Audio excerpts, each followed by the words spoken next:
Pada tahun 1990-an, tersebutlah seorang perempuan berumur 35 tahun, namanya Nina. Orang-orang banyak memanggilnya dengan panggilan Mbak Nina atau Ibu Nina. Ada pula yang memanggil dengan Nina saja.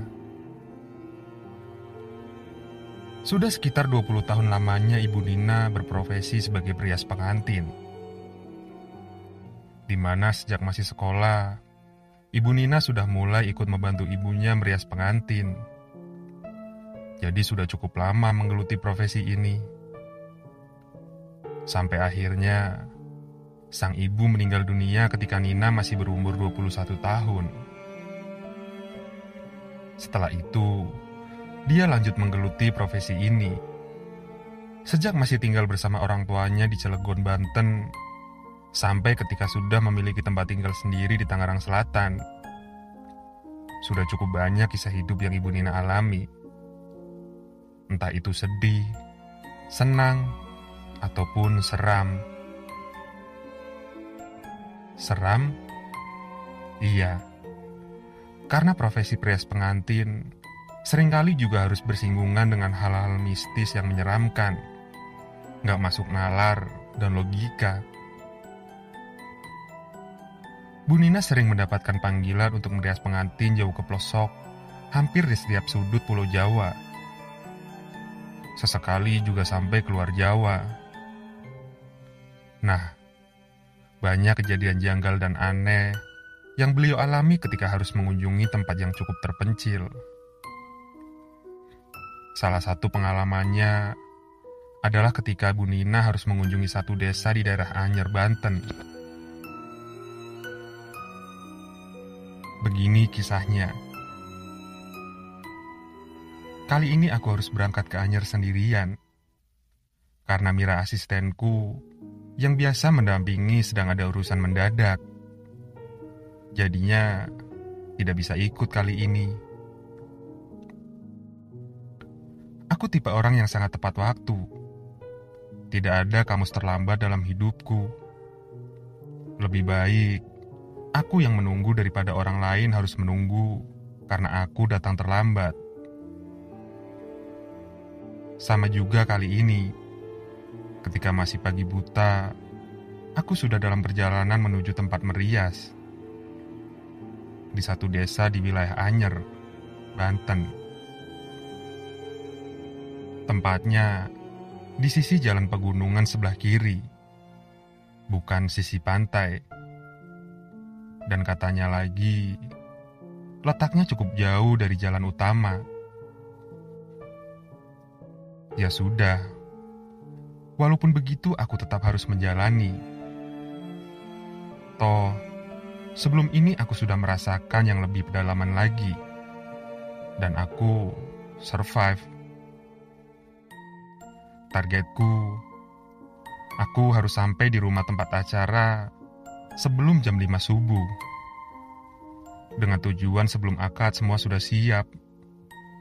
Tidak ada yang terlambat dan semuanya sukses.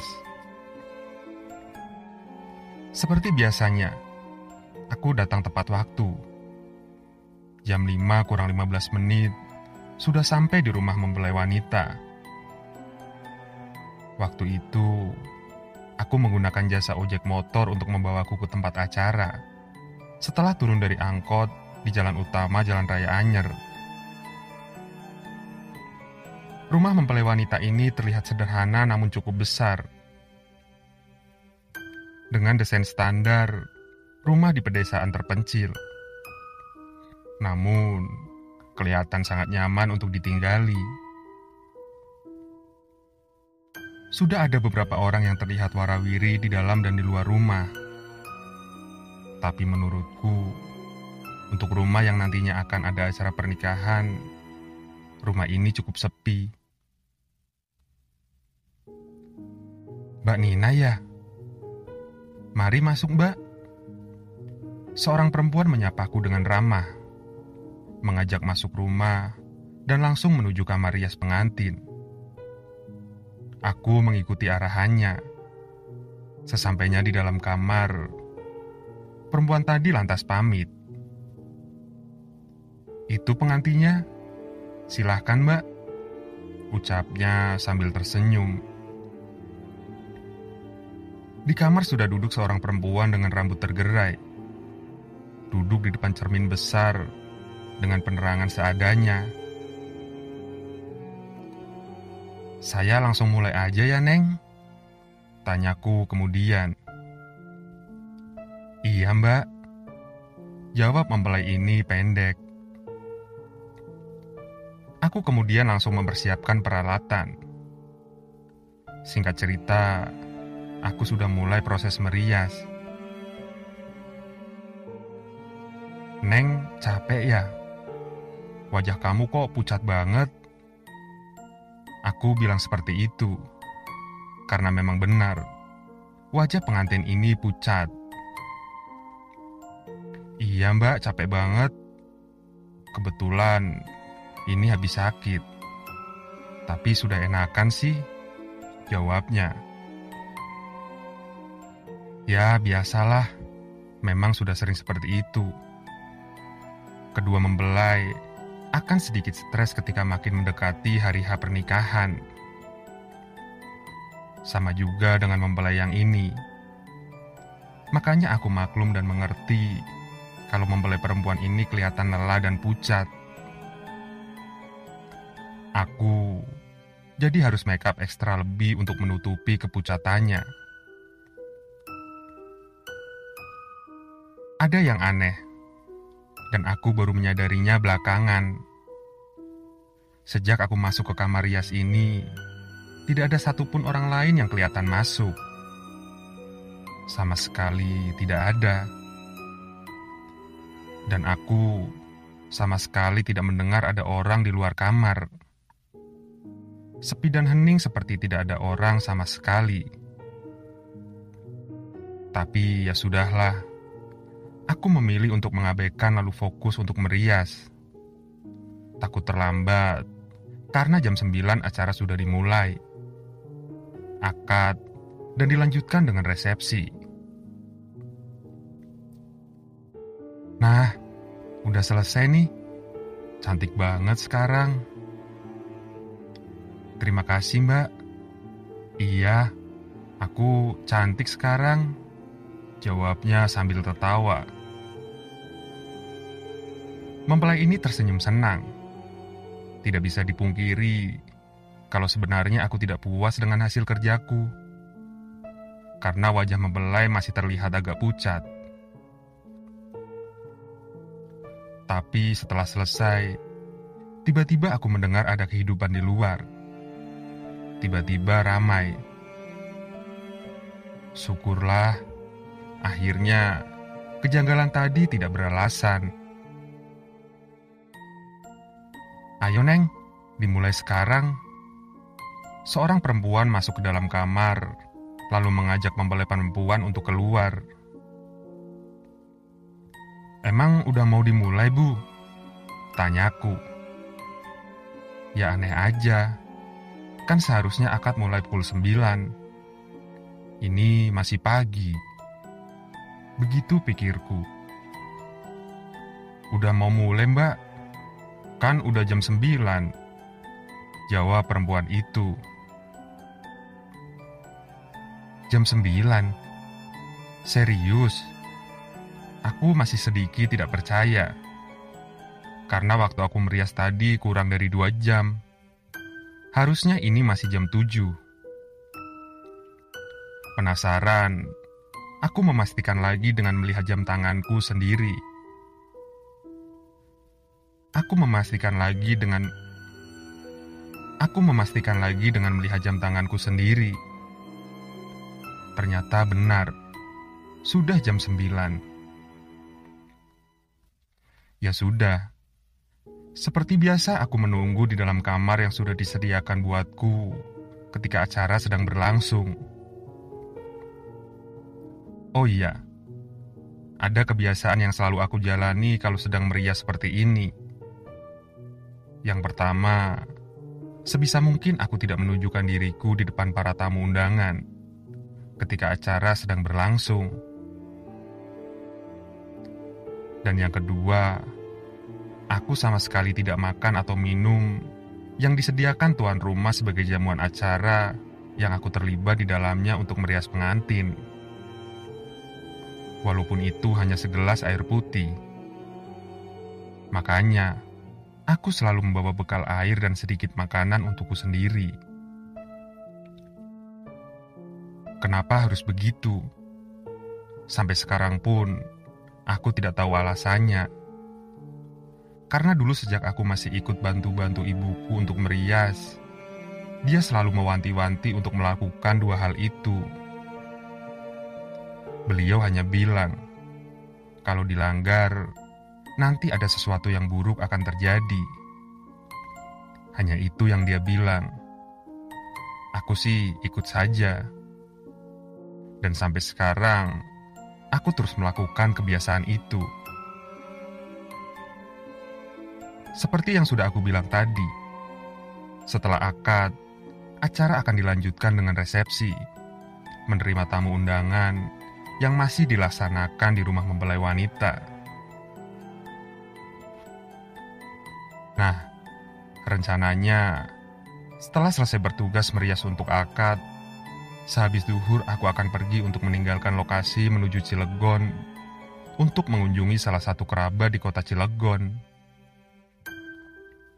Karena pengantin akan berganti pakaian dan dirias lagi setelah maghrib, jadi aku usahakan akan kembali lagi ke lokasi sebelum waktu maghrib tiba. Singkat cerita, selepas duhur setelah selesai mempelai. Selepas selesai mempelai berganti pakaian dan dirias lagi, aku akhirnya berangkat ke Cilegon. Jarak tempuh Anyar Cilegon sekitar 2 jam menggunakan angkutan umum.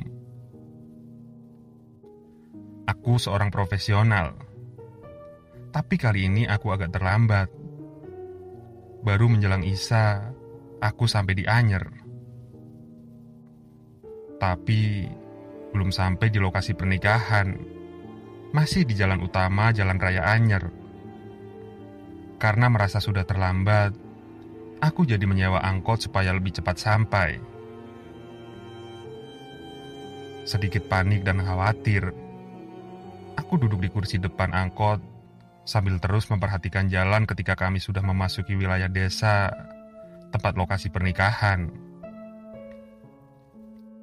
Makin panik, karena sampai jam 8, aku yang hanya berdua dengan supir angkot belum juga menemukan rumah pengantin. Bener di desa ini lokasinya, Mbak? Tanya Pak supir mulai penasaran. Bener, Mas. Saya yakin desa ini tempatnya. Tapi kok kenapa nggak ketemu juga ya? Aku menjawab sambil kebingungan. Jalan desa sudah sangat sepi, tidak ada orang sama sekali yang lalu lalang. Karena memang sangat di pedalaman. Aliran listrik pun belum masuk ke wilayah ini. Desa gelap gulita. Roda angkot terus menyusuri jalan tanah yang membelah wilayah sepi ini. Sudah jam 9:30. Kami belum juga menemukan lokasinya. Lelah, letih, nyaris putus asa. Kami memutuskan untuk berhenti sejenak di satu bangunan kosong. Gimana, Mbak? Mau lanjut cari atau kita balik lagi ke kota? Pak supir juga sudah mulai putus asa. Boleh kita keliling sekali lagi, Mas? Saya masih penasaran. Saya yakin kalau rumahnya di desa ini. Dan semoga kita nanti bisa bertemu salah satu penduduk sini. Biar kita bisa tanya lokasinya. Begitu jawabku. Pak supir setuju. Kemudian sekali lagi kami memutuskan untuk berkeliling desa sepi dan gelap ini untuk mencari lokasi. Belum ada yang berubah. Desa tetap sepi dan sama sekali tidak ada kehidupan. Hanya deru mesin angkot saja yang terdengar. Udara dingin mulai turun dari pegunungan yang ada di dekat desa. Makin malam makin dingin rasanya. Angkot berjalan pelan. Lagi-lagi terus menyusuri jalan tanah kering yang sepertinya sudah lama tidak terguyur hujan. Menjelang jam 11 malam, akhirnya aku putus asa. Aku menyerah. Ya sudah mas, kita kembali aja ke kota. Sepertinya memang tidak ketemu juga, ucapku. Pak supir mengiyakan. Dia lalu memutar arah mobil untuk menuju jalan keluar desa. Tapi tidak berapa lama kemudian, kami melihat ada beberapa orang yang sedang berjalan kaki. Tentu saja aku senang melihat mereka. Kami jadi bisa menanyakan letak lokasi pernikahan.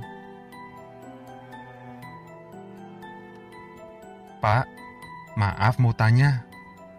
Rumah Pak Thohir yang sedang ada acara pernikahan di mana ya Pak?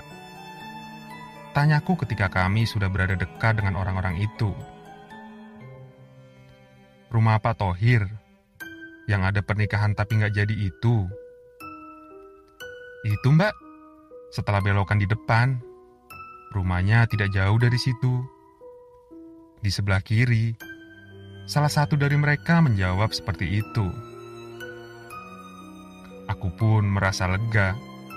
Akhirnya kami bisa menemukan lokasi. Tapi sebentar, kenapa orang itu bilang ada pernikahan tapi tidak jadi? Aneh. Kemudian kami mengikuti arahan petunjuk mereka. Dan benar, kami akhirnya menemukan rumah itu. Padahal, kita dari tadi sudah lewat lokasi ini ya mbak. Tapi kenapa rumah ini nggak kelihatan? Baru sekarang kelihatan. Tanya Pak supir kebingungan. Aku pun berpikiran sama. Kenapa dari tadi kami tidak melihat ada rumah ini? Benar, aku masih sangat hafal. Memang ini rumahnya. Karena baru tadi pagi, aku datang untuk merias di sini. Tapi, ada yang janggal. Memang benar rumah ini terlihat ada banyak orang. Banyak orang datang yang sepertinya merupakan para tamu. Lalu apa yang janggal? Ketika kami turun dari angkot dan masuk ke halaman, aku melihat kalau di rumah ini sama sekali tidak terlihat sedang ada acara pernikahan. Karena sebagian besar tamunya mengenakan pakaian gelap, layaknya orang yang datang melayat. Acara berkabung, bukan datang ke acara nikahan. Ada apa sebenarnya? Bu, maaf, keluarga pengantinnya kemana ya? Aku bertanya ke salah satu perempuan yang aku temui di teras. Itu, dia menunjuk ke salah satu perempuan lainnya yang sedang terseduh menangis. Aku kemudian menghampiri perempuan itu, yang ternyata aku mengenalinya. Dia adalah perempuan yang mengantarku masuk ke kamar pengantin tadi pagi. Mbak Nina ya? Kok baru datang? Maaf ya mbak, kami lupa memberitahu kalau pernikahannya batal, tidak jadi. Ucap ibu itu sambil menahan tangis. Batal kenapa ya bu? Bukannya tadi acaranya sudah dimulai? Saya kan yang merias pengantinnya tadi pagi. Jawabku keheranan. Nggak ada pernikahan, Mbak.